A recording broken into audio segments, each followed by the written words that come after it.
Were you as excited as we were to see Steep at Ubisoft Forward? We'll talk about Ubisoft's event in just a second. Then we're going to peel the curtain back on Real Ski. And I think we're talking about scones? Welcome to STEEPCAST. This is episode 28. The snowboard's been waxed and the chocolate is hot. STEEPCAST reporting to you live from the top of Mount Blanc. Snow mist me, making you miss me. Cause I'm hucking it up 12, I'll throw it into a misty. I'm a hunter, knuckle huck a motherfucker. Before we get to news here, Mitch just dumped an entire beer, what sounded like an entire beer, onto his keyboard. So how are you doing over there? Is STEEPCAST gonna be okay? I think we got the whole mess cleaned up. There's a little bit of sticky keys. Good computer joke there, haha. Yeah, the number pad still seems to be working out pretty well, so hopefully we'll cruise right through. Yeah, watch, it's just gonna crash while you're editing tomorrow. STEEPCAST might be a day or two late. I'll just make Nick edit it instead, and then you can enjoy his editing style. All right, let's make this a quick one. Okay, Steep news, what do you got? Steep was at the UB Forward event, but not in the way we were hoping for. That its legs are like this big. And it doesn't walk right, and then Binks, Steep. his legs are like this long. Whoa, holy shit, here it is! Cody Span. What's going on? That was the, we had that on one of the STEEPcasts, right? That was like the mega drop. Yeah, that was on our, Yeah. Roundup. They did show a nice hole-in-one clip during a fan content compilation, and it was one that was on one of the previous episodes of STEEPcast. But they did mention there will be another Ubisoft Forward by the end of this year. No date and no mention of what games would be in that, but that's something to look forward to. And of course, we will be keeping you guys up to date on that news for the second UB Forward event as it comes out.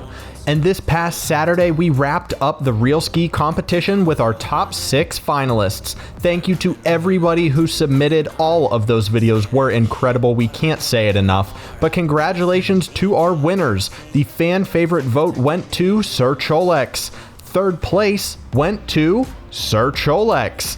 Second went to Erect Elmo, and Just Steep It took it away as our first ever Real Ski champ. Again, congratulations to all of our winners and everyone who submitted. Next up to bat for TFG is Real Snow. The submissions are available at nickandmitch.com/realsnow, and we plan on closing those by August 2nd at midnight. So if you haven't already, make sure to watch all of our Real Ski videos to see what worked and what didn't, and then it's time to get cooking on those Real Snow videos. We are patiently awaiting the results of Check My Steez 11, and oh, hold on, I think they're literally coming through Discord right now. Manfrey, if you only knew how perfect that timing really was. I literally got the notification in my pocket as we were recording. Third place for Check My Steez 11 went to Lucas Skip. Second place went to Unpen, and first place went to Kahoot Guy. Congratulations to those 3. If you want to go check out the winning videos, you can head on over to the Check My Steez Discord. You can find their link to join down in our description. If by chance they get around to dropping information for Check My Steez 12 before we're done recording here today, I will be sure to mention it. But if not, we'll be sure to include it in the description below so you can go and read all the details while you watch. And finally, the background footage for this week is brought to us by Slightly Burnt Pad Thai. So if you have any extra Steep footage that you would like to play in the background of STEEPcast, just send it to Mitch over on Discord.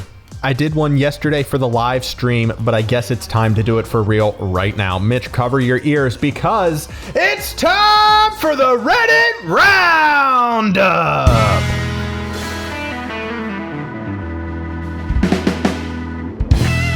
First up for this week is a satisfying landing from Mist706, and that is just so smooth. That was one of my favorite things when I was first playing Steep, was just nailing those landings. Next up, we have an absolute explosion of color coming to us from Damon H95. Damon scores a perfect 4 out of 4 on the lens flares. Wonderful use of color. I love this collage. I wish we saw more collages over on Reddit. Thirdly, we got a picture from Sleek Stick, and just like Nick said, the lens flares, man. But I also love the blurred snow and him just hovering above that mountain. Just a nice, beautiful picture. Next up, we have a video clip from Billy Songmaster. This is a chill, super chill slope drop with a really crispy tuck over those rocks. It looks like he's headed for a bushel of trees though, so watch out. The rest of this replay probably hurt. And finally, from the Epic Memer 42069, nice. We have his favorite spot on the Alps, which is all of these half pipes that look like they're chopped up. And I don't quite remember this area. I remember the jump at the end, but I don't remember messing around on these half pipes. I might have to do a little bit more in that area. Thanks again to all of the Steep Redditors who are keeping the page fresh. We appreciate you. All right, you gave me the keys and let me drive last week, so I'm handing it back. Main topic is all yours, bud.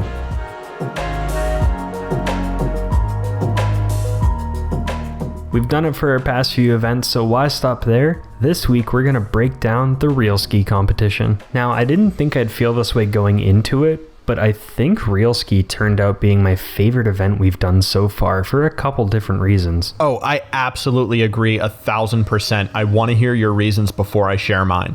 Well, I think some of the videos that people put together were incredible. It just blew me away.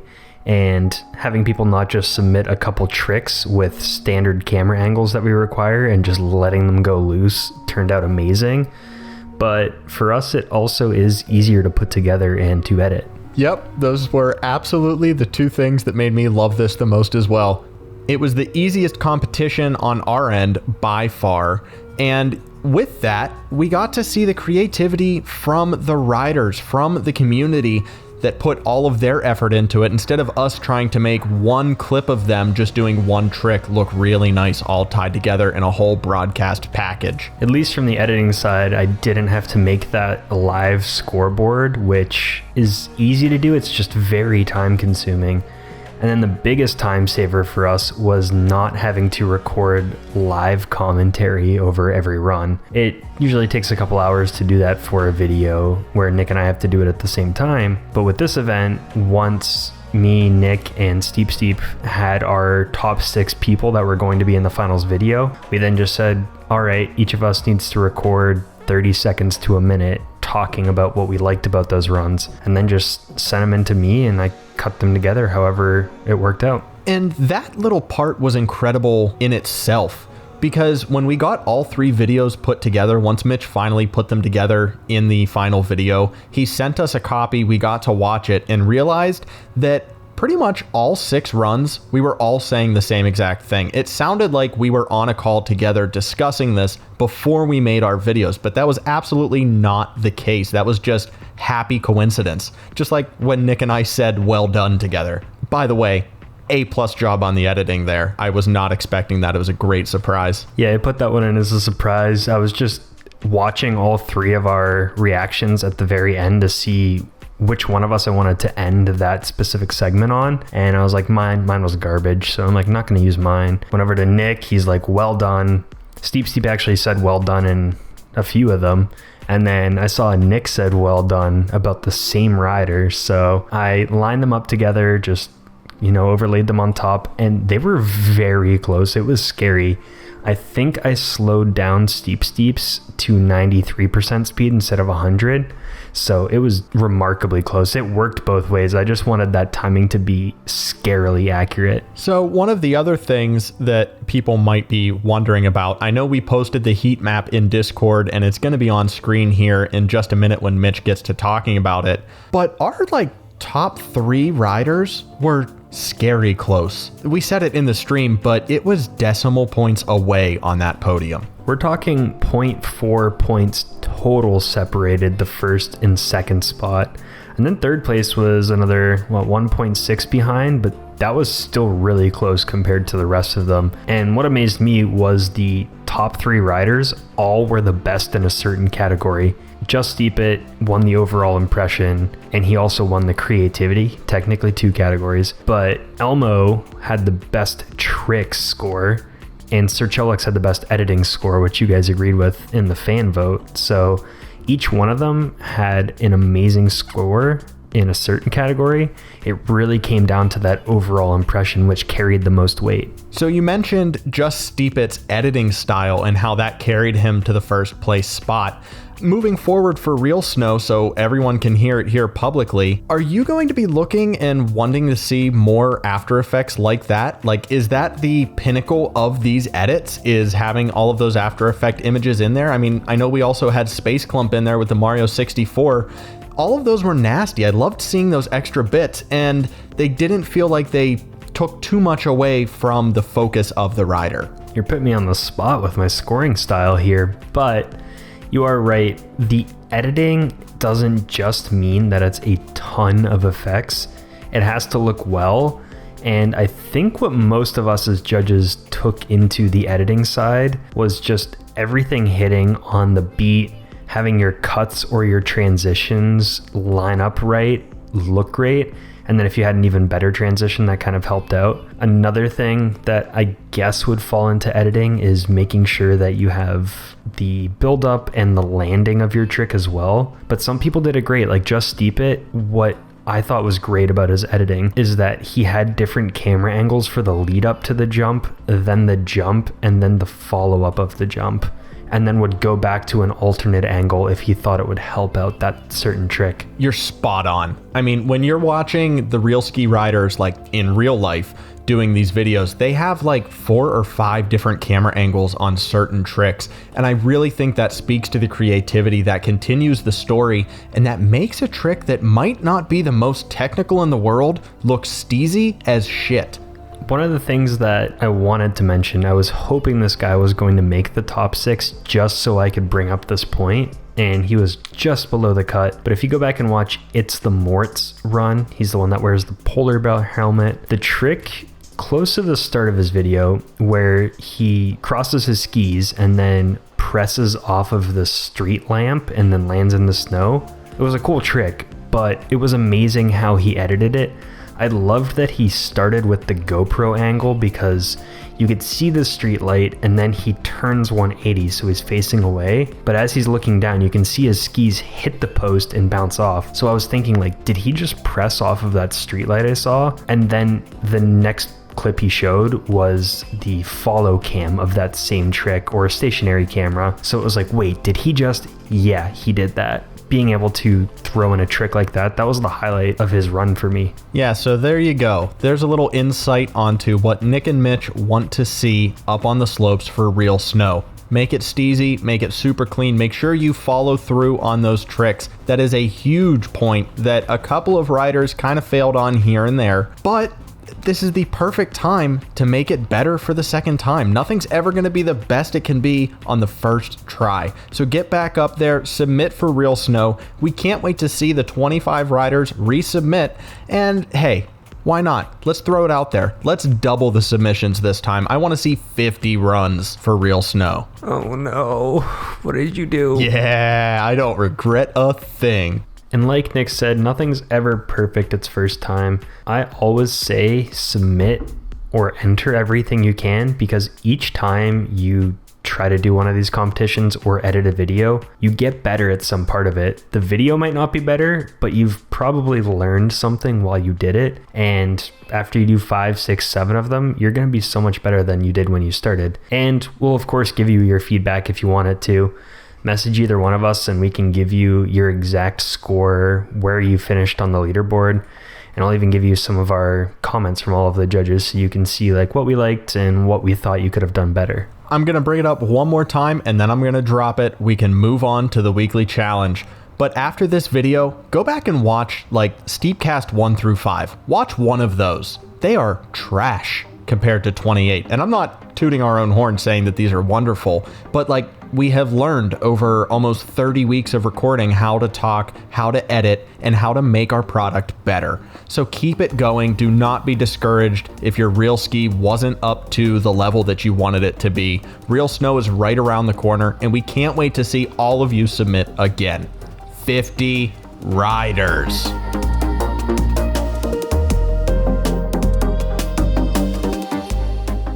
The topic for this weekly challenge was Secret Spot, and I believe we had 2 people submit, so enjoy these following pictures from Flair and Ev.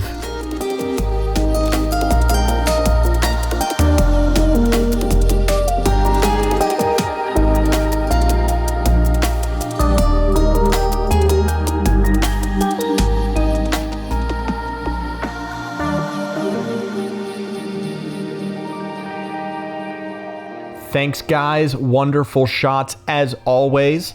Next week, we are going to be tackling weekly challenges from Real Snow. Share a screenshot or, hey, even put a trailer together for your Real Snow video. If you have it all ready to go, we want to see it. The Real Snow hype has begun as of, well, Saturday, when Real Ski ended. The hype train never stops. The hype train never stops. The following week, we are going to be taking submissions for Where's Waldo? This one was inspired by Kerr. He wants you to hide your player in a picture. Make it super hard for us to find it. And I don't think we're going to include any circles or arrows in the STEEPCAST, so you guys can play along as you see them as well. So those 2, once again, sorry, I talked a lot in between those. Next week, we have Real Snow submissions for the weekly challenge, and the following week is going to be Where's Waldo, inspired by Kerr. And now it's time for some Q&A.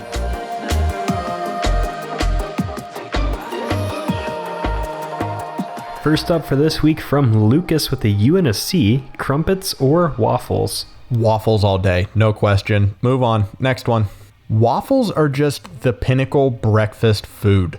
I mean, they have all of those little channels in there that hold the syrup, hold your butter in there. You can't beat a good waffle. I love my waffles with Nutella and strawberry jam. Good choices, and I'm going with waffles as well. At college, I would have a waffle after marching band practice every night because we had a place where you would swipe yourself in and then you could have unlimited food with the dining hall, but you could stay in there for however long you want and eat all of the food.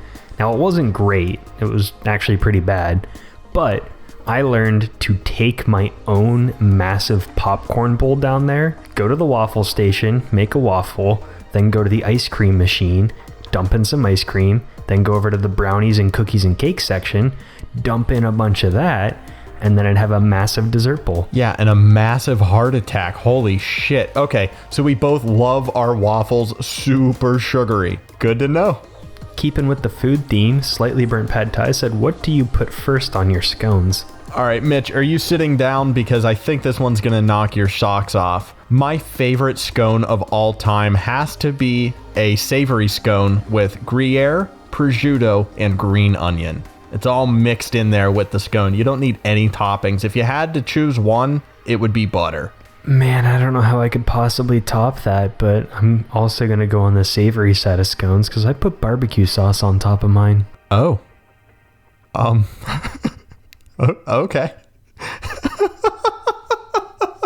You've never eaten a scone, have you? Never. Okay, while someone goes and buys Mitch a scone, Pollo Loco wants to know if we watch the Summer X Games. Yes, we do. If yes, oh, well, I just answered that. Which events do you guys watch? For me, the Summer X Games is all about the motorsports. I love watching the motocross guys go up there and pull out just incredible tricks. Same with like snowmobiles in the wintertime. I don't know what it is, but taking a machine up there and using it as an extension of your body while you're like 40, 50 feet above the ground is terrifying and will forever be a spectacle to me. On that same note, rally car racing. I know it's a brand new event, relatively new event to the X Games, but same thing. Watching those guys drive around in a tiny little stadium in their rally cars is just fantastic. I grew up watching riders like Travis Pastrana, and I was watching live when he pulled out his double backflip, and my jaw just dropped.